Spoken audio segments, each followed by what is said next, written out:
हाय दोस्तों, आज मैं आपको एक ऐसी स्टोरी बताने वाला हूँ जिससे आपकी रूह कांप जाएगी। तो आज के टॉपिक का नाम है कभी न डूबने वाला जहाज। 10 अप्रैल 1912 को विश्व का सबसे विशाल और आलीशान जहाज इंग्लैंड के साउथहैम्पटन से न्यूयॉर्क जाने के लिए रवाना हुआ। उसका नाम था टाइटैनिक। टाइटैनिक अर्थात विशाल। ये जहाज की यह पहली समुद्री यात्रा थी। 2000 से अधिक यात्रियों को लेकर निकले इस जहाज को अटलांटिक महासागर पार करना था। टाइटैनिक एक तैरते हुए शहर जैसा था। सभी टाइटैनिक को विश्व का सर्वोत्कृष्ट जहाज कह रहे थे। हर किसी को उस पर बहुत ही गर्व था। वह जहाज एक 15 मंजिली इमारत जितना ऊंचा था। आंतरिक रूप से वह एक विशाल होटल जैसा था, जिसमें भव्य सीढ़ियां थी, भोजन गृह था, दुकानें थी और तारनमाल भी थे। सभी का ऐसा मानना था कि टाइटैनिक कभी डूब नहीं सकता। वे उसे कभी न डूबने वाला जहाज के नाम से संबोधित करते थे। जहाज के निर्माता इस बात को लेकर इतने अधिक आश्वस्त थे कि उन्होंने जहाज पर बहुत ही कम जीवन रक्षक नौकाओं की व्यवस्था की थी। यात्रा बहुत ही आरामदायक थी। विश्व के सर्वोत्कृष्ट जहाज में यात्रा कर रहे यात्री गौरवान्वित थे। वे स्वयं को सुरक्षित महसूस कर रहे थे। और फिर 14 अप्रैल की रात आई। आसमान साफ था और समुद्र शांत था। बहुत से यात्री सोए हुए थे। कप्तान स्मिथ जानते थे कि आसपास कई हिमखंड है, इसीलिए उन्होंने एक व्यक्ति को जहाज के सबसे ऊपरी हिस्से से निगरानी करने के लिए कह दिया। अचानक रात 11:40 पर उस व्यक्ति ने ऐसा कुछ देखा कि डर के मारे उसका शरीर ठंडा पड़ गया। एक विशाल हिमखंड एकदम टाइटैनिक के रास्ते में डटकर खड़ा था। हिमखंड वह जोर से चिल्लाया।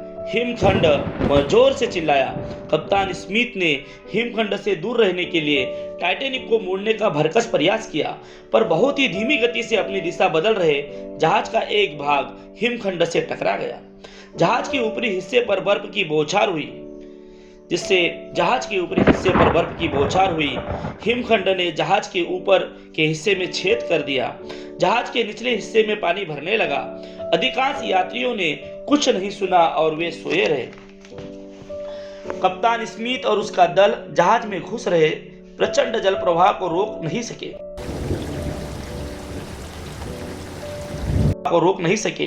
टाइटैनिक बहुत बड़े संकट में है, यह उन्हें मालूम हो गया था। कभी न डूबने वाला जहाज डूब रहा था। कप्तान स्मिथ ने जहाज के रेडियो पर मदद की गुहार लगाते हुए अत्यावश्यक संदेश भेजे। बचाओ बचाओ, टाइटैनिक डूब रहा है, जल्दी आओ। इसके पश्चात उसने अपने दल के साथियों, कर्मचारियों से या सोए हुए सभी यात्रियों को जगाने के लिए कहा। द कैलिफोर्निया नामक एक जहाज केवल 20 मील की दूरी पर था, पर उसे टाइटैनिक का संदेश नहीं मिला क्योंकि उसका रेडियो बंद था और रेडियो चालक सो रहा था।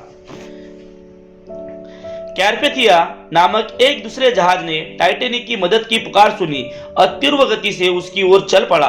दुर्भाग्य से कैरपेथिया वहां से बहुत दूर था, इसीलिए उसे टाइटैनिक तक पहुंचने में 3 घंटे लग गए। इस दौरान टाइटैनिक बहुत तेजी से डूब रहा था।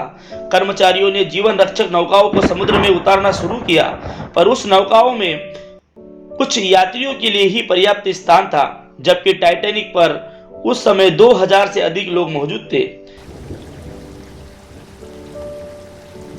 जहाज समुद्र में झुकने लगा था। लोग अपनी जान बचाने के लिए जहाज की छत से ठंडे बर्फीले पानी में कूदने लगे। रोशनी से जगमगाता टाइटैनिक कुछ मिनटों के लिए समुद्र में सीधा खड़ा रहा। अंततः 15 अप्रैल की रात 2:20 पर वह समुद्र में विलीन हो गया। जहाज पर मौजूद लगभग 1500 लोग समुद्र में डूब गए। कप्तान स्मिथ और उसके अधिकतर कर्मचारी भी जहाज के साथ पानी में समा गए। 3:40 पर कैरपेथिया वहां पहुंचा। जहाज के कर्मचारियों ने जीवन रक्षक नौकाएं खोजकर 700 लोगों की जान बचाई। उन्हें पानी में तैरती हुई कुर्सियां और लकड़ी के टुकड़े भी मिले, पर लगभग सभी लोग या तो डूब चुके थे या ठंड के कारण मर चुके थे। उन्हें बचाने में कैरपेथिया ने बहुत देर कर दी थी। टाइटैनिक के डूब जाने की घटना ने लोगों को जहाज पर यात्रियों की सुरक्षा के बारे में गंभीर रूप से विचार करने के लिए बाध्य कर दिया।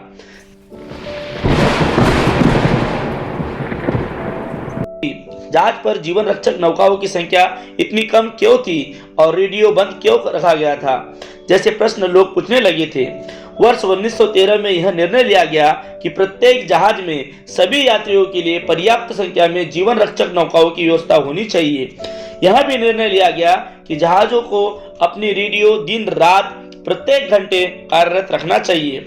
वर्ष 1985 में वैज्ञानिकों ने टाइटैनिक के मलबे की खोज के लिए एक पनडुब्बी भेजी। उन्हें महासागर की तलहटी में लगभग 4000 मीटर की गहराई में वह जहाज 2 टुकड़ों में विभक्त मिला। उन्होंने जहाज के मलबे का छायाचित्र खींचा और उसके छोटे छोटे हिस्सों को पानी की सतह से बाहर ले आए। अप्रैल 1912 की उस भयानक रात के विषय में बहादुरी की अनेक कहानियां प्रचलित है। वर्ष 1998 में जेम्स कैमरॉन ने टाइटैनिक की पहली समुद्री यात्रा पर एक प्रसिद्ध फिल्म का निर्माण किया। यह एक गंभीर और दुखद फिल्म है। इस फिल्म को देखकर बाहर आने वाली लगभग सभी लोगों की आंखें आंसुओं से भरी होती है।